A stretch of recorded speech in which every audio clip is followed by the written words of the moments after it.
Welcome to youngster academy. இன்னைக்கு நம்ம என்ன பார்க்க போகிறோம்னா எக்ஸசைஸ் 3.5ல ஃபஸ்ட்டு சம் பார்க்க போகிறோம். கொஷின் என்ன கொடுத்துருக்காங்கன்னா சால்வ் த ஈக்குவேஷன் கொடுத்துட்டு ஒரு சப்டிவிஷன் கொடுத்துருக்காங்க. Sine square X minus 5 sine X plus 4 equal to 0. இப்போ put Y equal to sine எழுதிக்கலாம். அப்போ சைன் இருக்க இடத்துல நம்ம ஒய் போட்டு சப்ஸ்டிட் பண்ணிக்கலாம். Y square minus 5y plus 4 equal to 0. இது நம்ம எப்படி ஸ்பிளிட் பண்ணி எழுதலாம்? y minus 4 into Y plus Y minus 1 equal to 0 எழுதிக்கலாம். y ஈக்குவல் டு 4,1 கேஸ் 1 வந்துட்டு y ஈக்குவல் டு 4னு கிடைக்கும். சைன் எக்ஸ் ஈக்குவல் டு 4னு எழுதிக்கலாம். இப்போ நம்ம எப்படி வேர்டிங் எழுதலாம்னா no solution for sine x equal to 4 எழுதிக்கலாம்.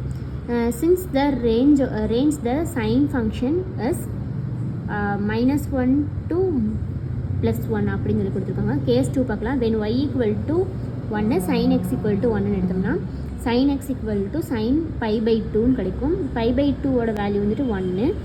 x equal to nπ plus -1 nπ/2 அப்படின்னு எழுதிக்கலாம். இது வேர்டிங்ஸில் இப்படி எழுதிக்கோங்க.